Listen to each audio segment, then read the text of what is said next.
The Black Phone is a horror film based on the short story of the same name by Joe Hill. Directed by Scott Derrickson and starring Ethan Hawke, it works well with its interesting premise and features some solid performances from its cast.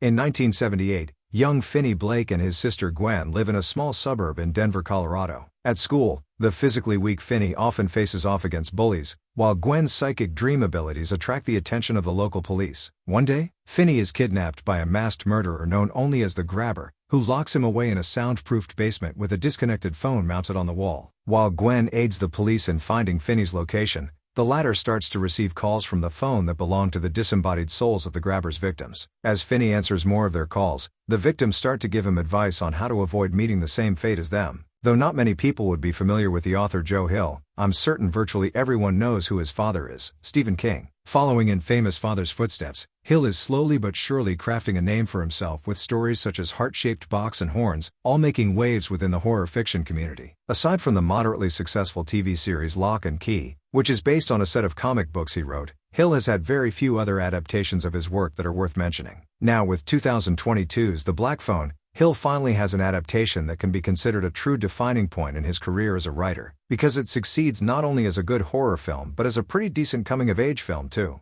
Much like his father before him, Hill's storytelling technique manages to combine the two genres together to create something that sets itself apart from most other similar films. We get to properly know our lead characters through the conditions they grow up in and the type of people they are surrounded by. For instance, Finney is a supportive older brother to Gwen, whom the latter faces frequent abuse from her alcoholic father. Although his intentions are honorable, Finney can never quite muster the courage to stand up to injustice, and instead relies on others to do the job for him. Over the course of the film, we get to see how Finney grows as a character, gradually finding ways to build his self-confidence through various methods, either through the people he meets or on his own merits. Without divulging too much else, the film does a solid job at establishing Finney as a well-rounded protagonist that practically any young teen watching can find ways to identify with. However, the one major problem I have with the film is Hill's over-reliance on the story tropes pioneered by his father. While I was watching, I couldn't help but pick out nearly all of the typical Stephen King cliches that were being used left, right, and center. The insecure alcoholic parent, the young child with unexplained supernatural abilities, the subtle slighting against Christianity, the school bullies attacking the protagonist, and even the small-town setting are all used here prominently. The only thing that seemed different was that the story takes place in Colorado instead of Maine. I understand that Hill has taken a lot of influence from his father's writing style, which is fine, but if he wants to form his own identity, he really needs to do a whole lot more to create something unique for himself that won't leave him remembered as being simply Stephen King's son. With that in mind, the tropes still make for an effective horror story, even if we've seen them all many times before.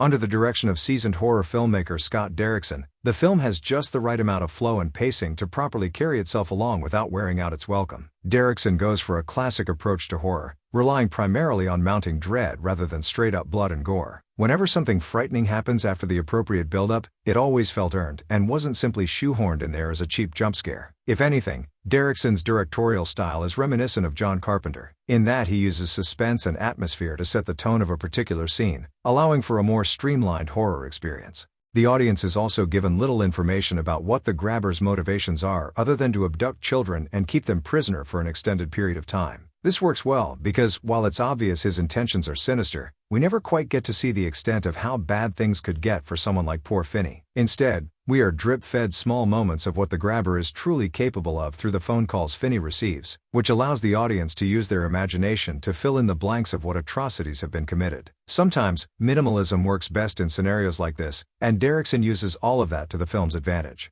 Another thing that helps the film in the long run is the performances from its main cast. Mason Thames manages to hold the audience's attention throughout scenes that could have dragged on if a less talented young actor played the role. Best of all, he actually acts like how a real person might if they were trapped in a situation such as this. He never comes across as an annoying teenager resorting to extreme measures when trying to escape, but instead as an intellectual using more practical means to break free. Thames's chemistry with his on-screen sister Madeline McGraw felt like a real sibling relationship, with the two of them looking out for each other during the worst of times. McGraw does a nice job balancing the story out with Gwen's psychic powers providing a shining esque method of hunting down her brother's kidnapper. Although I wish we could have had more scenes of her using these abilities throughout the film, what we ended up getting in the end was satisfactory. Additionally, Ethan Hawke takes a threatening turn in portraying the Grabber. While this isn't the first time Hawk has played a villain, I don't believe we've ever seen him play one this unhinged and unpredictable. Apart from the fact that he wears a large scary mask that looks like it came straight out of the Purge series, it's alarming to think that there really are abductors out there like him who would do such evil things to children. I was always curious to see what his true intentions were with Finney, and without giving away spoilers, it was eventually explained as the film went on. All you need to know is that he is a dangerous man who derives sick pleasure from what he does. As both a horror film and a coming-of-age film,